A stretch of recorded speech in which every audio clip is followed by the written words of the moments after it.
Welcome back to California Live Podcast. Today we are joined again by Allison. Allison, welcome back to the show. Thank you. We met and we recorded an episode with you about a year ago in which you shared with us your goal in terms of properties that you manage and also in terms of the real estate business development. Would you mind sharing with us, with our audience, have you accomplished the goal you've set and what's new in the business? Yes. So last year, I think around this time, I set a goal for managing 10 properties by the end of last year. And I'm happy to announce that, yes, I have achieved that goal and the business is growing. And I have seen more and more homeowners looking for opportunities for short-term and mid-term rentals. Okay. I was fortunate to oversee some of your properties and your successes, obviously. What are the reasons that you believe help you grow and help this business in particular grow? Because I've seen multiple different companies with their rentals. I don't see them growing. In fact, I see them having lower ratings with time, and yours is growing. What are the secrets behind? Well, thank you for asking. I think there's multiple reasons for business to grow. First, there's definitely a demand in this market for highly populated area and a lot of people coming in and traveling. There's quite a demand for short-term rental, and this is the market trend.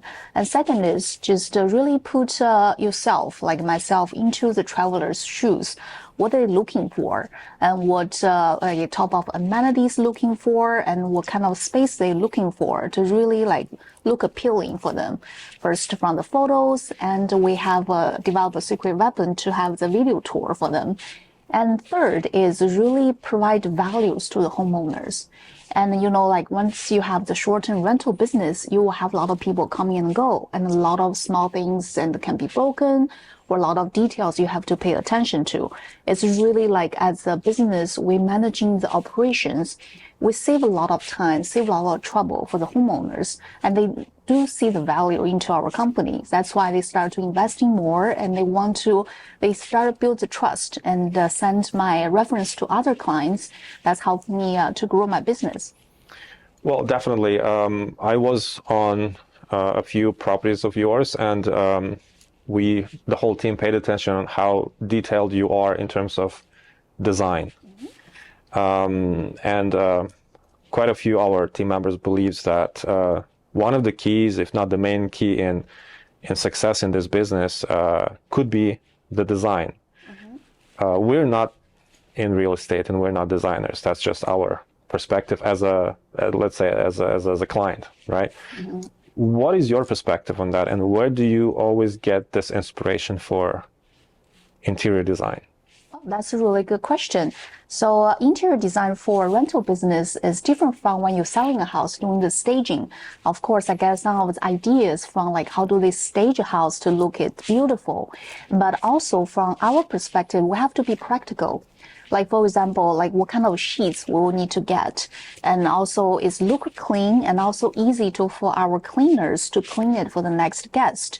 And what type of furnitures we need to get. It's not just from comfortable, but also look nice, appealing on the photos. So those are the things that's different. When we do the staging, we have little details and decorations, but we also from homeowner perspective, we do not want to spend a lot of money on decorations. But that's where there's a balance in between our practical and the really beautiful design. I think that's where we are striking the middle to help getting the maximum of the profit from the renters, but also giving the most budget-friendly plans to the homeowners. Right. It's quite an interesting combination. You have to juggle in between bringing value to the homeowner who trusts the property to you, your company, to the clients who are renting, and also for yourself, your own business. You have to bring value to all these three companies. Besides creative, besides the charm of real estate business, which quite a few people love, including myself, let's talk about challenges in this business. Every business has its challenges, has its very specific clients who are trying to get it cheap or free.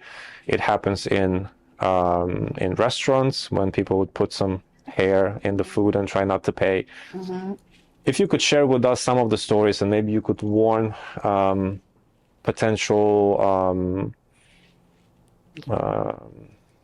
I don't know, scammers, about potential scammers.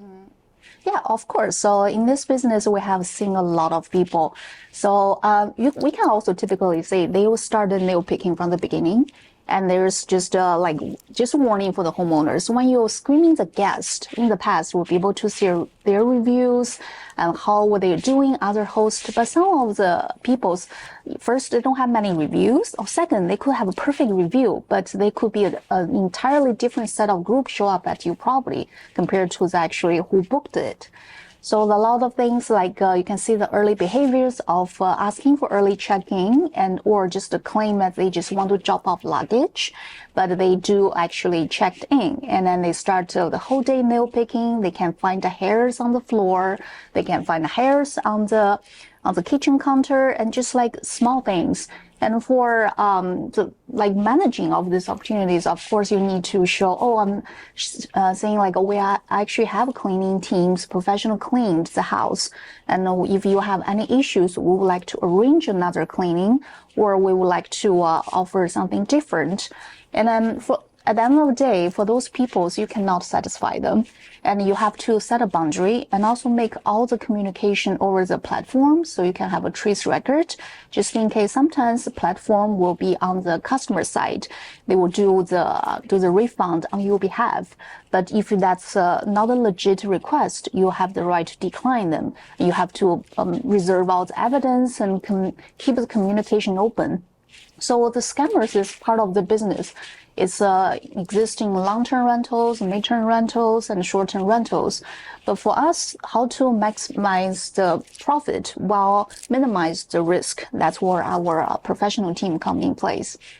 Right. I've been following your social media posts, and on one of your social media platforms, you've recently posted that you found a gun, which looked really cool, which looked like a gun that I cannot really buy in a store. Would you mind sharing with us that fascinating story, which brought so many views to your social media? Well, thank you. Yeah, that's a really interesting story. So that happened actually last month. A group of people booked our property claiming that, they have a funeral, they have a family members coming in town. Back then, that customer seems to be legit. We're welcome to all the people to book our place, and we agreed for the booking. But according to after they checked in, and then we can see from the front door security cameras, there's tons of people going in and out, even at 3 a.m., 4 a.m., and 5 a.m. And then you can hear the loud music even in the front door security camera. Well, in that case, we immediately informed the guest, we don't allow parties, and this is a really safe and quiet neighborhood, and we would like you to leave. And that caused for them to start to struggle. They would like to pay full price to continue to stay. But we set firm boundary for those type of guests for not respecting any house rules. Also, we are worried about the damages for the house with that many people in and out. So that's the funny thing. Next day, when the guest finally checked out, and me and my cleaning team went there, I want to check the house myself. And I was working in the living room. Of course, there's tons of trash and like all this weed smoke. And just like, that's a completely disaster. That's probably will be the nightmare for all the hosts and all the landlords. And then while I was working on the smoke and the trash, I heard a screaming from the one of the bedrooms from the cleaner. And she's like, come here. And I went in there, here. I saw there's a gun next to the bed. And actually, there was wrapped up in the comforters, and cleaner pulled up the comforters. The gun just dropped on the floor. And I actually posted photos on Xiaohongshu, one of the Chinese social medias, and immediately got like over 140K views. And people were really shocked. I post on my social medias and Facebook, and people start messaging me, are you okay? It's just one of almost like happening in the movie kind of thing. And for seeing that gun, for after that incident, we started immediately to check our procedures and how to manage that situation. I even summarized these stories into different series posts and to tell and show homeowners and hosts how to manage this type of emergencies. And in this case, well, if you're interested, I can dive into it. How did we handle that? Go ahead. Yeah. So for that situation happened, the first we saw the gun, and we look at it, and I'm sure the first reaction is like, what the heck happened? And my first reaction is to first comfort the cleaner. My cleaner was freaked out. I said, okay, that's a toy. Don't worry about it. I will take care of here, and you can go to the living room. So she's out of the room. I was looking at, wow, that gun is like, I'm not a gun expert, but I can tell myself that's not something you can find in the store, or like really high chance it's not illegal in California. So I took a picture of the room and where the gun was found, and making sure all the surroundings were safe, no other things were found in that room. And I actually put on the gloves. So I think that's good education from all the movies. And I took the gloves and took this gun away. And I had a good friend who still working in the military, and he taught me like how to like making sure there's the bullets was out, the gun is safe. And I took care of that. And also at the same time, because the house is like smoking and like weed, so we cannot stay over there. So after that, I sprayed some of the smoke eliminator, and considering all the safety, we don't know if those people will come back. And I just told the cleaner, let's come back for this cleaning. Let's take a break. So we immediately get out of the house and make sure all the door code was changed, all the windows and open, but doors are closed. And in half an hour, and they did come back. And there's actually 6 guys and came back to the property, and they will even have their face covered, and they were knocking on the doors. And because I already changed the door code, they couldn't get in, and they're still like looking into the windows. They keep trying, and then some of them even trying to like forcefully break into the house. That was a really intense moment.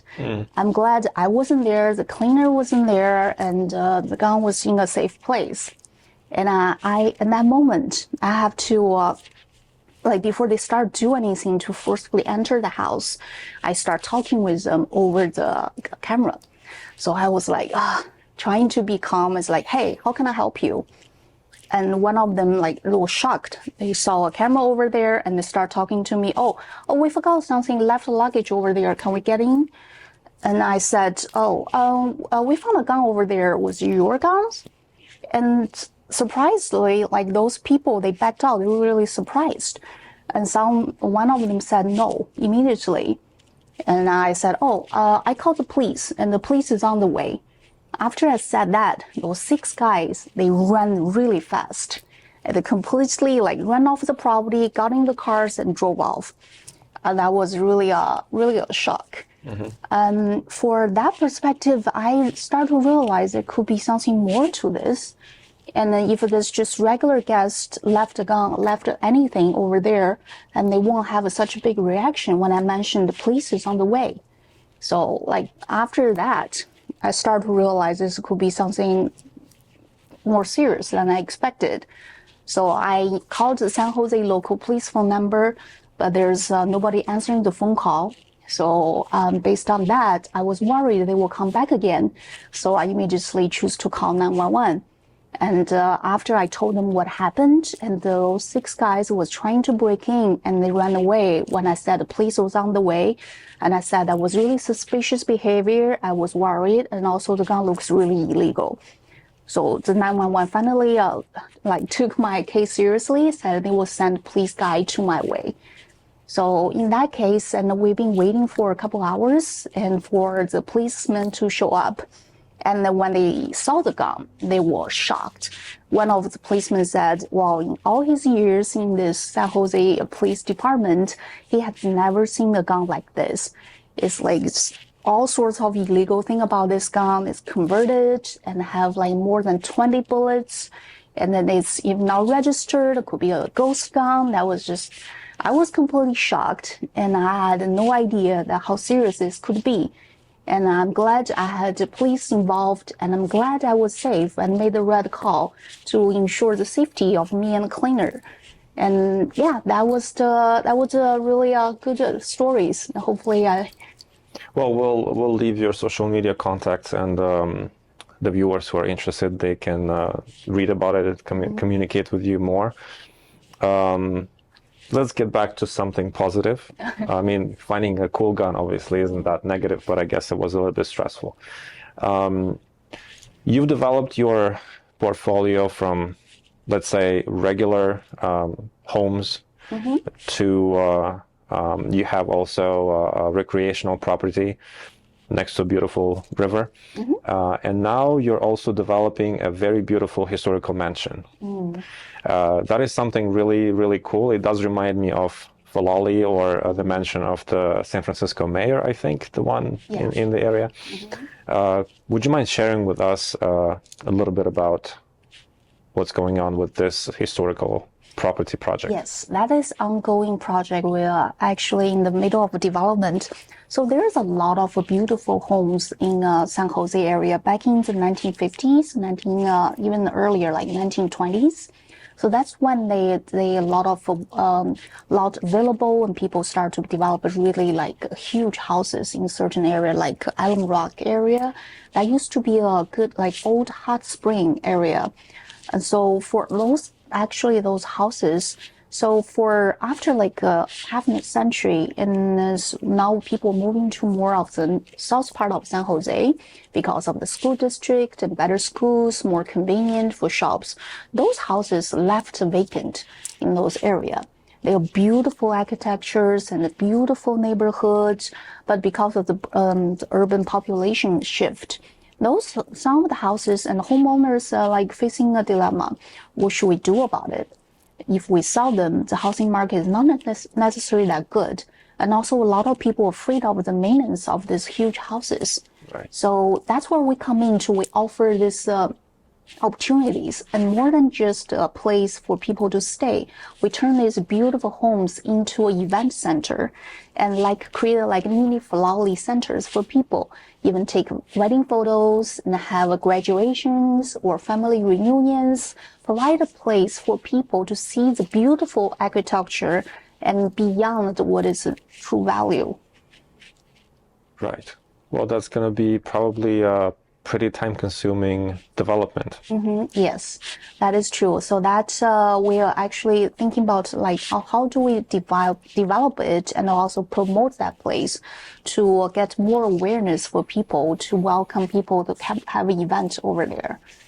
So now that this kind of business is shifting from the short-term rental to turning a place and just driving the maximum profit from a property, is kind of beyond the rental at this point.